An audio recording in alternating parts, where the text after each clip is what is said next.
Welcome to Reasoned. Man is born free, and everywhere he is in chains.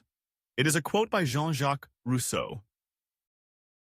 It's easy to hear a quote like that and think about political systems or social contracts, but sometimes the chains aren't visible at all.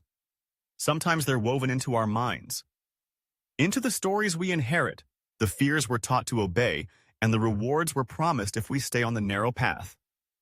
And in no domain is this more true than religion. Because whether we realize it or not, many forms of religion don't just behave like belief systems. They behave like psychological addictions.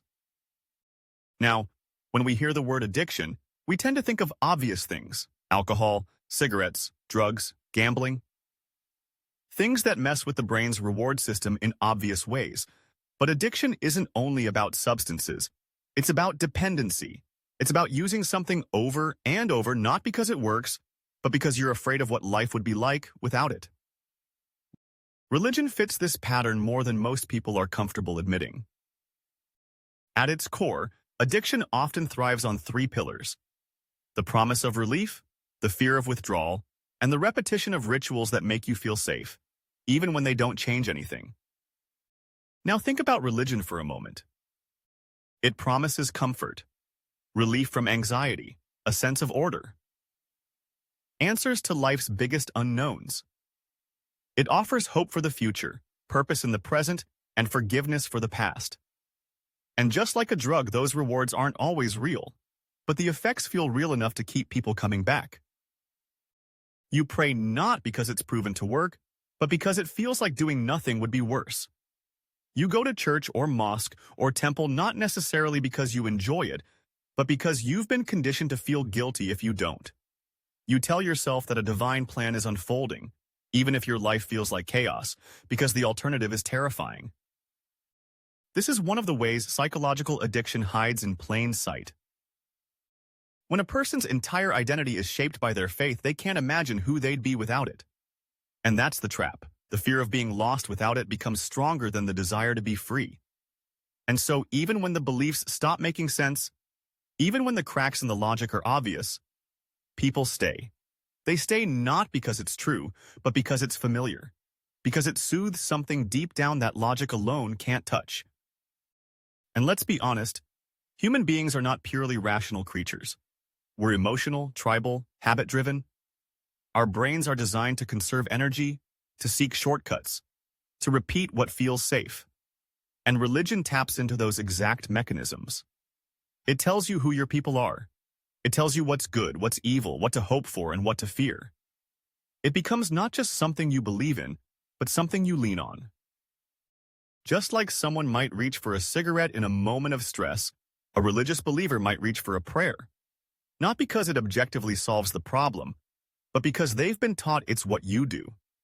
And in that moment, what you do becomes who you are. The habit becomes the identity. Now, here's where it gets darker.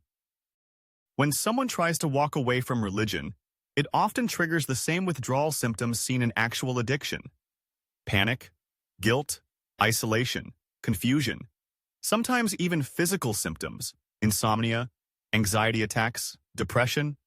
It's not just a crisis of belief, it's a psychological breakdown.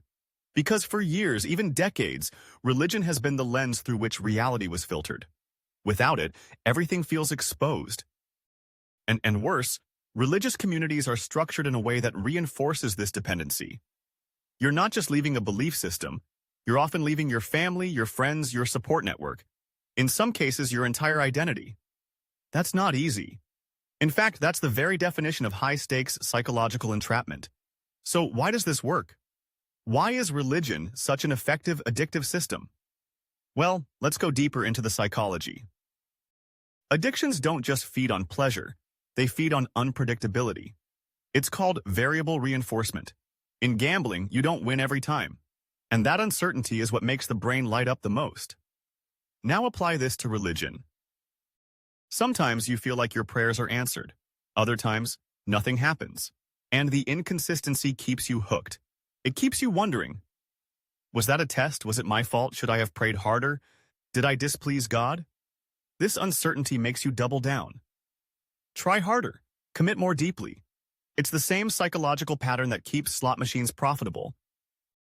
And then there's confession, one of the most powerful emotional feedback loops in religion.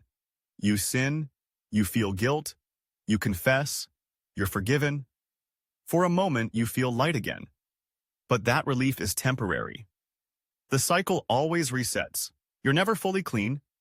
There's always another rule to break, another sin to fear, another ritual to perform.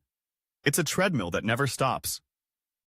And here's where it begins to resemble the structure of behavioral conditioning. Just like Pavlov's dogs learn to salivate at the sound of a bell, religious adherents learn to feel fear at the thought of doubt. They learn to associate discomfort with questions. Curiosity becomes dangerous. Critical thinking becomes a threat to their peace of mind. The system teaches you not just what to think, but how to feel when you think it. And it gets worse when shame is introduced. Addiction thrives in shame. So does religion. If you're told that questioning your faith makes you bad, if you're taught that your doubts are sinful, then you'll bury those thoughts. And once you start suppressing what you really think, you begin to lose yourself. You start performing a version of faith just to avoid punishment, internal or external. That's not belief. That's coercion dressed up as conviction. And this is why so many people, even when they stop believing intellectually, continue to act like believers. The addiction has outlived the belief. They don't talk about it openly. They might sit quietly in a pew, go through the motions, nod at sermons they no longer resonate with. Why? Because that's the only version of safety they've ever known, because walking away feels like walking off a cliff. And like many addictions, religion thrives on early exposure. The earlier you introduce a person to a belief system, the harder it becomes to question it later. The brain wires itself around what it encounters first. So if a child is told at 5 years old that God is always watching, always judging, always rewarding or punishing, that framework settles in like bedrock. Even if the adult eventually grows skeptical, that wiring doesn't just vanish. It's no accident that most religions focus intensely on children. Sunday schools, youth groups, early memorization, because they know if you plant the seed deep enough, it will grow even in hostile soil. But here's the real tragedy.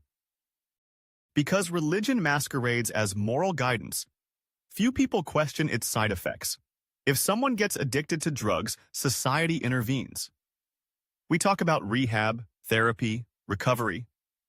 But if someone gets addicted to religion, even when it's wrecking their mental health, we call it faith. We praise their devotion. We applaud their sacrifice. Even if it's costing them their authenticity, their curiosity, their emotional freedom. That's how deeply this addiction is normalized. But there is a way out. Just like overcoming any addiction, it starts with awareness. With the ability to pause and ask, is this really helping me? Not in theory, not in some abstract afterlife, but right now, in this life. Does this belief system bring clarity or confusion? Does it empower me to live fully, or does it make me afraid to think for myself? And it takes courage, real courage, to break away from something that once made you feel safe, to let go of the crutches and walk on your own. But once that step is taken, something incredible happens. You begin to rebuild your values, not out of fear, but out of understanding. You begin to trust your ability to question, to learn, to explore. And most importantly, you begin to see that you are not broken without religion. You are simply free.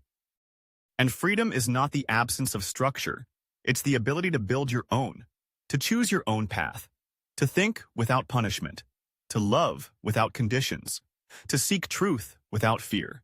That's not just healthy psychology, that's real liberation. And for those who've made that journey, who've walked away from the comfort of an inherited faith, who've confronted the withdrawal, faced the doubts, and emerged more honest, more self-aware, more awake, there's no going back. Because once you've tasted reality without the filter of religious addiction, it's very, very hard to lie to yourself again.